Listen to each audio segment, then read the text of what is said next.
বেনারস এমন এক নগরী যেটি হিন্দু ধর্মের ঐতিহ্যের পাশাপাশি বহন করে বৌদ্ধ ধর্মের এক সবথেকে গুরুত্বপূর্ণ ইতিহাসকে।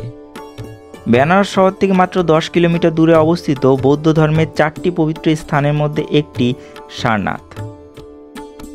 গৌতম বুদ্ধের জন্ম নেপালের লুম্বিনীতে, বিহারের বোধগয়াতে তার বুদ্ধত্ব প্রাপ্তি, সারনাথে বৌদ্ধ ধর্মের প্রথম প্রচার এবং কুশীনগরে ভগবান বুদ্ধের মহাপরিনির্বাণ। বৈষ্ণব পুরাণ অনুযায়ী গৌতম বুদ্ধকে শ্রী বিষ্ণুর নবম অবতার হিসাবে মানা হয়। আজ আমাদের ভ্রমণ স্থান সেখানেই। দেখে নেব সারনাথ কিভাবে যাবেন, একদিনে সারনাথ কিভাবে ভ্রমণ করবেন, কি কি দেখবেন, কত খরচ হবে ইত্যাদি ইত্যাদি। তো ভিডিওটি শেষ অবধি দেখার অনুরোধ রইল। অজানাকে জানতে, অচেনাকে চিনতে সাবস্ক্রাইব করুন বিশ্বরূপম লাইভ ইউটিউব চ্যানেলকে, কারণ আমি কৌশিক সারা বিশ্বকে এনে দেব আপনার হাতের মুঠোতে। আর আপনি চাইলে আমাকে ইনস্টাগ্রাম ও ফেসবুকও ফলো করে রাখতে ভুলবেন না। তো চলুন, লাইক, কমেন্ট, শেয়ার ও সাবস্ক্রাইব করা হয়ে থাকলে আজকের ভিডিওটি শুরু করা যাক। বেনারস ডে 3। আজ সকাল সকাল ঘুম থেকে উঠে চায়ের তলব লাগলো। চা পান করে ধোসা দিয়ে ব্রেকফাস্ট সেরে নিলাম এবং সারনাথের উদ্দেশ্যে রওনা দিলাম। আজকে আমাদের ডে ট্যুর হবে সারনাথে এবং এখন বাজে 10টা। এখান থেকে টোটো ধরে নিয়েছি সারনাথ যাওয়ার জন্য এবং এটা রিজার্ভ এবং টোটোতে শুধু ড্রপ করবে। মানে সারাদিন যদি এমন হতো যে সারনাথে 2 ঘন্টা দাঁড়াবে, ওয়েটিং করবে, তারপরে আবার আসবে, সেক্ষেত্রে 500 টাকা ছিল। কিন্তু টোটো বা অটোতে তোমার 150 থেকে 200 টাকায় নেবে, বার্গেন করে নেবে নিজের মতো, ঠিক আছে।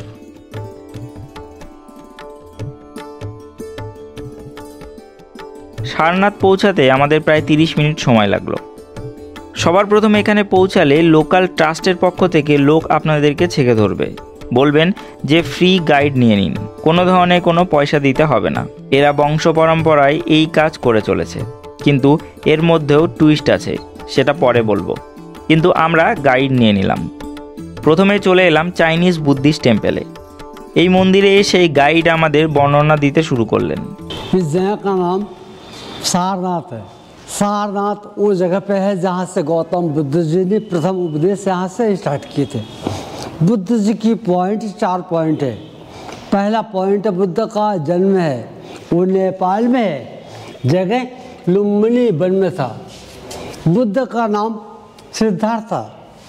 सेकेंड पॉइंट हुआ बुद्ध गया, पड़ता बिहार में, जहाँ पीपल के नीचे बुद्ध जी को ज्ञान हुआ था। ज्ञान होने के बाद तीसरा पॉइंट सारनाथ है।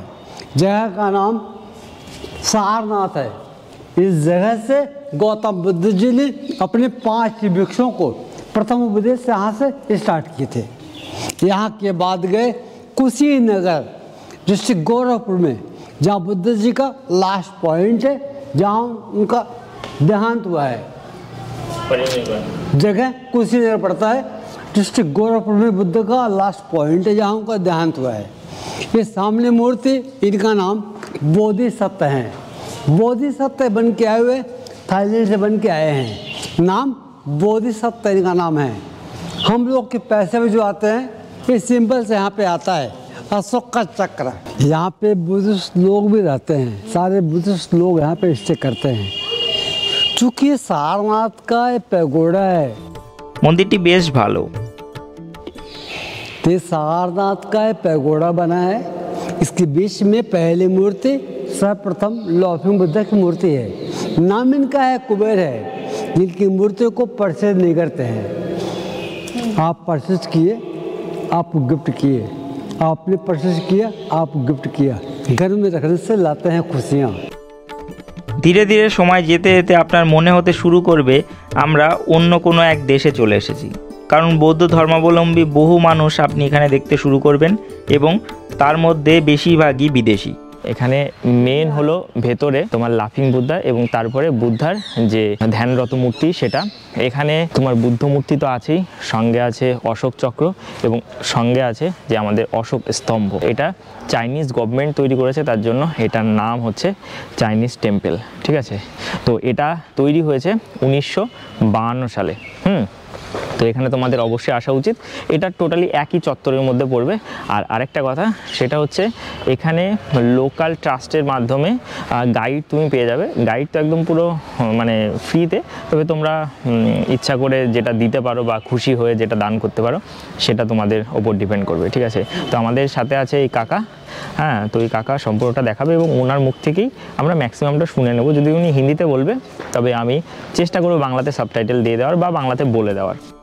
তবে গাইড নিয়ে নেওয়া শ্রেয়, কারণ তাতে এখানকার লোকাল হিস্ট্রি সম্পর্কে আপনি অনেক কিছু জানতে পারবেন, যা আপনি সাধারণত গুগলে সার্চ করে পাবেন না। আমরা সামনের দিকে এগোলাম এবং চলে এলাম সারনাথ বুদ্ধিস্ট টেম্পেলে। এটি সারনাথের মূল মন্দির, মূলগন্ধ কুটি বিহার।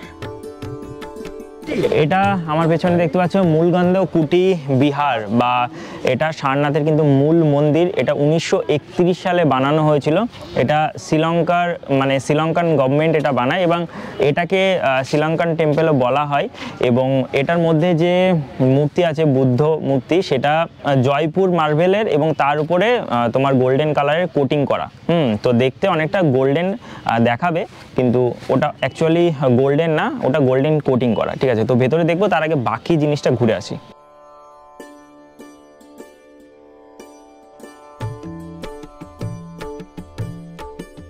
বন্ধুরা, এখন আমরা আছি সারনাথের দামেকা স্তূপের কাছে। এই দামেকা স্তূপ আমার পেছনে দেখতে পাচ্ছ, এটা বানিয়েছিল সম্রাট অশোক। এবং অশোক 3টে স্তূপ বানায়। একটা দামেকা স্তূপ এখানে অবস্থিত সারনাথে, যেটা তোমার উত্তরপ্রদেশে, এবং সাঁচির স্তূপ সাঁচিতে, আর আরেকটা আছে তোমার ধবলগিরিতে, যেটা আমি পুরীর ভিডিওতে দেখিয়েছিলাম, সেটা হলো উড়িষ্যাতে। তো 3টে স্তূপ বানিয়েছিল, তার মধ্যে একটা হলো দামেকা স্তূপ। এটার যে স্তূপটা একদম টোটালি গোল, তুমি দেখতে পাবে যে অনেকটা শিবলিঙ্গের মতো, কিন্তু একদমই গোল।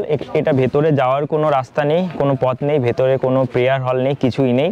কিন্তু মোহাম্মদ ঘুরি, তারপর ঔরঙ্গজেব, তারপর আরও অনেকে মুসলিম শাসকরা এসে এটাকে ভাঙার চেষ্টা করে, যে এটার ভেতরে কোনো কিছু সোনা চাঁদি পাওয়া যাবে, কিন্তু পাওয়া যায়নি, অনেক কিছু ভেঙে ফেলে। এখানে স্কাল্পচারে অনেক ধরনের শিলালিপিগুলো আছে, সেই শিলালিপিগুলো এখানে লেখা আছে, অশোকের শিলালিপিগুলো, কিন্তু সেই শিলালিপি কিছুটা ভেঙে যায়, তারপরে পরে এই সাইডে বানানো হয় আলাদা করে। আর এখানে দেখতে পাবে যে সমস্ত বুদ্ধিস্ট পিপল ভেতরে ঢুকতে পারবে এবং ভেতরে ঢুকে প্রেয়ার করছে, হ্যাঁ, এবং প্রেয়ার করছে অনেকে।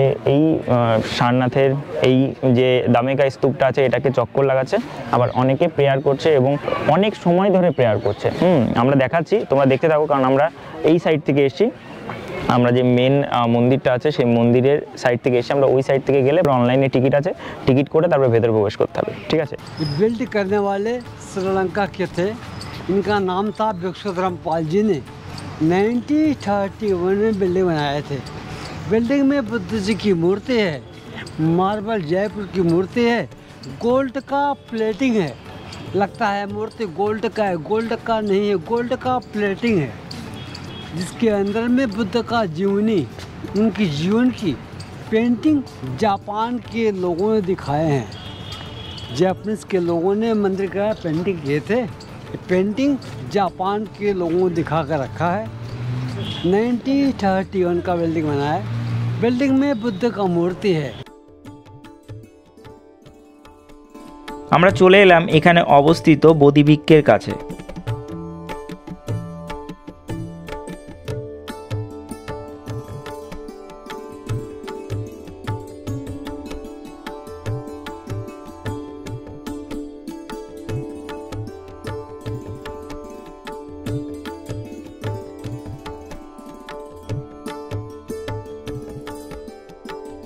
এই যে আমার পিছনে যে ঘন্টাটা দেখতে পাচ্ছ, এটা দিনের দুবার বাজানো হয়। একটা হচ্ছে ভোরবেলা 4টের সময় এবং সন্ধ্যেবেলা 6:30টার সময়।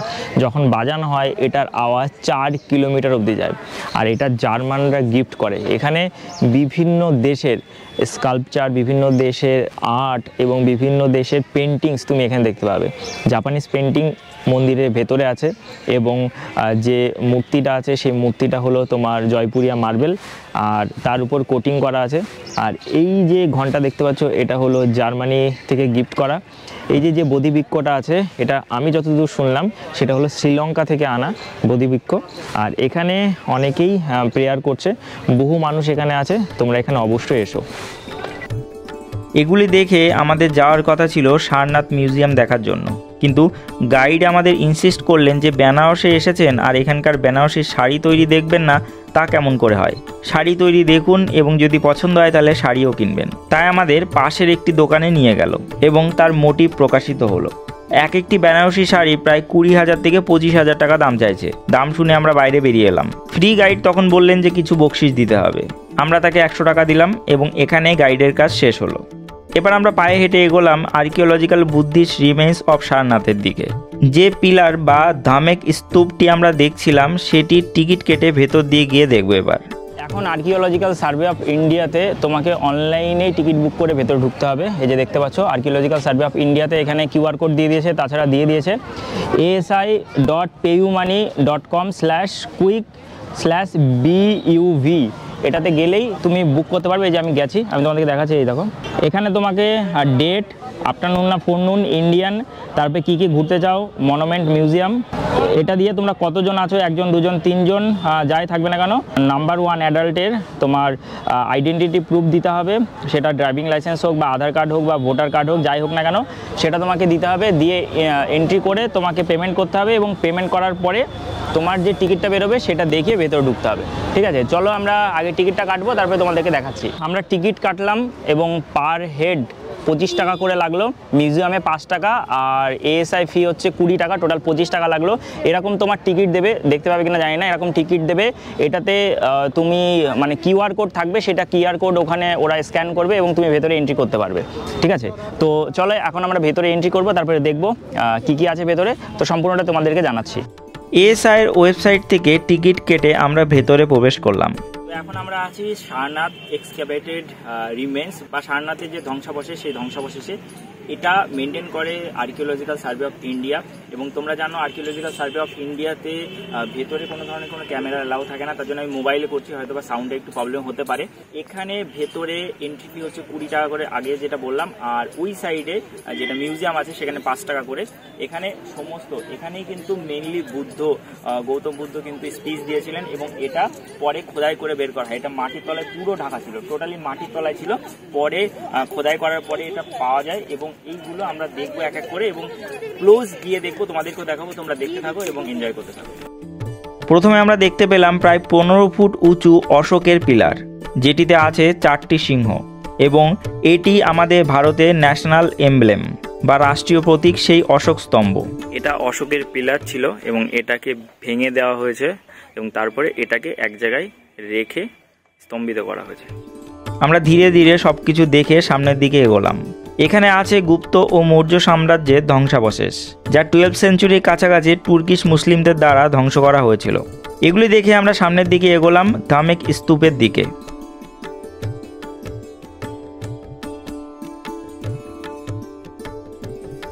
এখানে স্তূপকে ঘিরে বহু বিদেশি দেখতে পেলাম যারা প্রার্থনায় রত। জানতে পারলাম এনারা থাইল্যান্ড থেকে এসেছেন। আমরা থাইল্যান্ডে যাই নাইট লাইফ ও বিচ এনজয় করতে এবং তারা ভারতে আসেন তীর্থ করতে। তো বুদ্ধ ধর্মের দুটো ভাগ আছে, একটা হচ্ছে মহায়ানা গ্রুপ আর একটা হচ্ছে হীনয়ানা গ্রুপ। তো আমি এখানে এসে জানতে পারলাম যে একটা গ্রুপ কিন্তু এই যে চক্র বা বুদ্ধের যে সমস্ত স্তূপ আছে সেখানে চারিদিক দিয়ে রাউন্ড করে, আর আরেকটা গ্রুপ কিন্তু মোমবাতি এবং জল দেয়। তো দুটো গ্রুপে আলাদা আলাদাভাবে এখানে দর্শন করছে, দুটো গ্রুপ আলাদা আলাদাভাবে এখানে পুজো করছে। তো মানে পুজো তো হয় না, জাস্ট ভক্তি করছে, প্রেয়ার করছে। তো তোমরাও এখানে আসতে পারো এবং প্রেয়ার করতে পারো। এই ধামেক স্তূপ 34 মিটার উঁচু, বৌদ্ধ ধ্বংসাবশেষের মধ্যে একটি গুরুত্বপূর্ণ স্তূপ। এটিকে বহুবার ধ্বংস করা হয় এবং বর্তমানে তা সংরক্ষণ করে রাখা হয়েছে। এই সারনাথে যত স্থাপত্য ও ভাস্কর্য দেখা যাচ্ছে তার ম্যাক্সিমাম বৌদ্ধ ধর্মের প্রতিষ্ঠার ঠিক 200 বছর পরে সম্রাট অশোকের দ্বারা নির্মিত। সারনাথে আছে ধর্মচক্র, যা সবথেকে পূজিত চক্র বলে মানা হয় এবং অশোকের এই ধর্মচক্রটিই হলো ভারতের ফ্ল্যাগের সেই চক্র। এগুলি দেখে আমরা বাইরে বেরিয়ে এলাম এবং চলে এলাম সারনাথ মিউজিয়াম দেখার জন্য। এন্ট্রি ফি আগেই কাটা, তাই আর কাটতে হয়নি। তো এখন আমরা চলে এসেছি আর্কিওলজিক্যাল সার্ভে অফ ইন্ডিয়ার ঠিক বাঁ হাতে রাস্তার উল্টো সাইডে আছে হচ্ছে তোমার সারনাথ মিউজিয়াম। সারনাথ মিউজিয়ামে আলাদা করে এন্ট্রি ফি যদি কাটো তাহলে 5 টাকা করে লাগবে। আমরা একসাথে কেটেছিলাম, একসাথে 25 টাকাতে হয়ে গেছে। মানে একবারই যে তোমার অনলাইন যে টিকিটে যে পিডিএফটা থাকবে সেটাকে স্ক্যান করার জন্য আবার দ্বিতীয়বার এখানে দেখাতে হবে। ভেতরে মোবাইল ফোন ক্যামেরা কিচ্ছু অ্যালাউ নেই, ব্যাকপ্যাক কিছু অ্যালাউ নেই। যেহেতু মিউজিয়াম আছে, কেউ মিউজিয়াম থেকে একটা জিনিস টুক করে তুলে ব্যাগের মধ্যে ঢুকিয়ে নিতে পারে, তো তার জন্য ব্যাকপ্যাক কিছু অ্যালাউ নেই। আমি তার জন্য বাইরেই ভিডিও করছি এবং ভেতরে গিয়ে আগে দেখবো কী কী আছে। সুন্দর লাগবে আশা করি। তোমরা যখন আসবে তখন অবশ্যই ঘুরে যাও, কারণ এক জায়গায় তো বারবার করে আসা হয় না।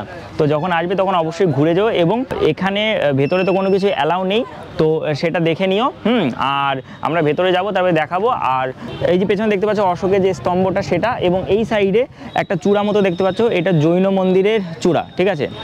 ওখানে জৈন মন্দির ছিল, হ্যাঁ, তো জৈন মন্দিরের চূড়া। তো আমরা এখানে যাব আগে ভেতরে গিয়ে দেখবো, তারপরে তোমাদেরকে দেখাবো। ভেতরে ব্যাগ অ্যালাউ নেই, মোবাইল নিয়ে যেতে পারবেন না, কিন্তু ক্যামেরা নিয়ে যেতে পারবেন। ক্যামেরাতে ভিডিও করতে পারবেন না, কিন্তু ছবি তুলতে পারবেন। কি এক অদ্ভুত নিয়ম! যদিও এই নিয়মাবলী স্মরণে রেখেই আমি ভেতরে গেলাম। বুদ্ধিস্ট স্থাপত্যে পরিপূর্ণ এই মিউজিয়ামটি সকাল 10টা থেকে 5টা পর্যন্ত খোলা থাকে। ভেতরে 6th century BC, 3rd century BC, 5th century এবং 7th সেঞ্চুরির বহু ভাস্কর্য লক্ষ্য করা যায়। এগুলি আমরা দেখে নিলাম এবং এখান থেকে বেরিয়ে এলাম। রাস্তায় অনেক খাবারের দোকান আছে, চাইলে আপনি কিছু পেট পূজনও করে নিতে পারেন, তবে ভাতের হোটেল নেই বললেই চলে। এগুলি দেখে আমরা হাঁটতে লাগলাম এবং চলে আসলাম এখানকার একটি জৈন টেম্পলে, যেটি ঠিক ধামেক স্তূপের পাশে অবস্থিত, কিন্তু প্রাচীর দিয়ে আলাদা করা। এটি দেখে আমরা হাঁটতে শুরু করলাম জাপানিজ বুদ্ধিস্ট টেম্পল দেখার জন্য। এখানে এলে লিটারালি আপনার মনে হবে যে চলে এসেছেন জাপানে। ইভেন এক জাপানি বৃদ্ধা মহিলা এগিয়ে এলেন আমাদের সাথে তাদের ভাষায় কথা বলার জন্য, কিন্তু আমি তো কিছুই বুঝতে পারলাম না, আর হিন্দি, বাংলা, ইংলিশ কিছুই তাকে বোঝাতে পারলাম না। যাই হোক, এই জাপানিজ টেম্পলটা আমরা ভালো করে দেখে নিলাম। তো এখন আমরা এসেছি জাপানিজ বুদ্ধিস্ট টেম্পল। তো জাপানিজ বুদ্ধিস্ট টেম্পলের পেছনে দেখতে পাচ্ছ গৌতম বুদ্ধের শায়িত মূর্তি এবং আরও গৌতম বুদ্ধের অনেক পোস্টারের মূর্তি আছে। তো এখানে তোমরা আসতে পারো, জাস্ট হেঁটে আসতে পারো। সারনাথের যে মেন মন্দিরটা আছে সেখান থেকে 200 মিটার মতো হাঁটলেই তুমি জাপানিজ টেম্পলে চলে আসবে। তো এগুলো যখন তুমি গাইড নেবে তখন কথা বলে নিও যে এই টেম্পলগুলো তোমাকে যাতে ঘুরিয়ে ঘুরিয়ে দেখায়, তাহলে কী হবে, তাহলে অনেকটা হিস্ট্রি সম্পর্কে তুমি জানতে পারবে। আমাদের গাইড পালিয়েছে, তো আমরা হেঁটে হেঁটে বাকিটা ঘুরছি এবং ঘুরে দেখে নিচ্ছি।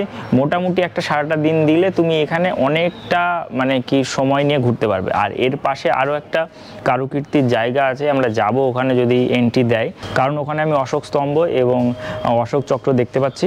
তো যাব ওখানে, যদি এন্ট্রি দেয় তাহলে ওটাও তোমাদেরকে দেখাবো। এখানে এলে আপনারা সারনাথ ডিয়ার পার্কও দেখে নিতে পারেন। এখান থেকে রওনা দিলাম বারাণসীর দিকে। বেনারস পৌঁছে দুপুরের লাঞ্চ করলাম বিকালে এবং পায়ে হেঁটে ঘুরে এলাম কাল ভৈরব মন্দির। মানা হয় কাল ভৈরব দর্শন করে কাশী বিশ্বনাথের দর্শন করলেই তবেই পুণ্য মেলে।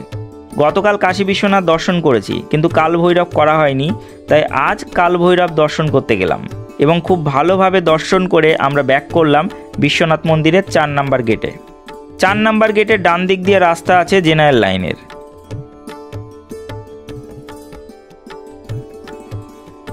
মন্দির যাওয়ার আগে কিছু কথা বলে রাখি, ভেতরে কিন্তু ক্যামেরা, মোবাইল ফোন, তারপর ব্যাগ, জুতো এগুলো কিন্তু অ্যালাউ নেই। তো তোমরা চাইলে তোমাদের রুমে এগুলো রেখে হেঁটে হেঁটে চলে আসতে পারো। আর তাছাড়া যদি মনে করো যে না এগুলো রুমে রাখবে না, তাহলে তোমরা কি করবে, তোমরা এখানে বহু দোকান আছে যেখানে লকার আছে এবং তোমাকে বলবে যে শুধু ফুল নাও, ফুল নিলেই লকার দিয়ে দেবে, চাবি তোমাদেরকে দিয়ে দেবে। তো তোমরা সেটাও করতে পারো। এটা যার যার নিজের ওপর যে কার লকার প্রয়োজন আছে কার প্রয়োজন নেই। এখানে ভালো মন্দের কোনো ব্যাপার নেই, প্রতিটা দোকানেই লকার আছে এবং প্রতিটা দোকানে তোমরা ব্যাগ রাখতে পারবে। দরকার যদি তোমাদের হোটেল অনেক দূরে হয় তাহলে জিনিসটা অসুবিধা হয়ে যাবে, আর যদি হোটেল কাছে হয় তাহলে কোনো সমস্যা নেই, ঠিক আছে। সন্ধেবেলার দিকে লাইনে দাঁড়িয়ে আমরা মাত্র 5 মিনিটের মধ্যে চলে আসলাম গর্ভগৃহের কাছে। যেহেতু সন্ধ্যার সময় ম্যাক্সিমাম ট্যুরিস্ট দশাশ্বমেধ ঘাটে সন্ধ্যা আরতি দেখেন, তার জন্য ওই সময় এই মন্দির কিন্তু অনেকটাই ফাঁকা থাকে। তো আপনাদেরকেও সাজেস্ট করব যে একদিন সন্ধ্যাবেলার সময় মন্দির দর্শন করুন, তাহলে দেখে নিতে পারবেন এখানকার সন্ধ্যা আরতি, দেখে খুবই ভালো লাগবে। আমরা সন্ধ্যা আরতি দেখে কমপ্লিট করে বাইরে বেরিয়ে এলাম। রাতে পৌঁছে গেলাম দিনা চাট ভাণ্ডারে। এখানকার চাটও নাকি খুবই বিখ্যাত, খুবই প্রসিদ্ধ, এবং এসে দেখি ভিড়ও প্রচণ্ড বেশি। তবে যেহেতু রাতে আমরা রাতের খাবারই খাবো, তাই এখন আর চাট আর অর্ডার করলাম না। আমরা এখান থেকে চলে এলাম আমাদের সেই পরিচিত কলকাতা হোটেলে। খাওয়া দাওয়া করে যখন হোটেলে ফিরছি তখন দেখি রাস্তায় কী যেন একটি বিক্রি হচ্ছে। ইচ্ছা হলো এই জিনিসটি একটু খেয়ে দেখি। জিনিসটির নাম কি আমি জানি না, তবে খেয়ে দেখলাম বেশ দারুণ লাগলো। আপনারা কমেন্ট করে জানাতে পারেন যে এটিকে কি বলে। আর আজকে আমরা এখানে গুড নাইট করলাম এবং আজকের ভিডিওটিও এখানেই শেষ হলো। আজকের ভিডিওটি কেমন লাগলো অবশ্যই কমেন্ট করে জানাতে ভুলবেন না। ভিডিওটি ভালো লাগলে অবশ্যই ভিডিওটিকে লাইক করবেন, শেয়ার করবেন। চ্যানেলে নতুন হয়ে থাকলে অবশ্যই চ্যানেলটিকে সাবস্ক্রাইব করে পাশে বেল আইকনটি হিট করে অল নোটিফিকেশন ক্লিক করে রাখতে ভুলবেন না। এবং আপনি চাইলে আমাকে ইনস্টাগ্রাম ও ফেসবুকেও ফলো করে রাখতে পারেন। আর আপনি কবে যাচ্ছেন বেনারস সেটিও কমেন্টে লিখবেন, এবং কমেন্টে এটি লিখবেন, জয় শ্রী কাশী বিশ্বনাথের জয়। তো ভালো থাকুন, সুস্থ থাকুন, ঘুরতে থাকুন, বিন্দাস থাকুন। Thank you for watching and bye. দেখা হচ্ছে আমাদের পরবর্তী ভিডিওতে। ততক্ষণ স্টে সেফ, স্টে হেলদি। জয় হিন্দ, হর হর মহাদেব।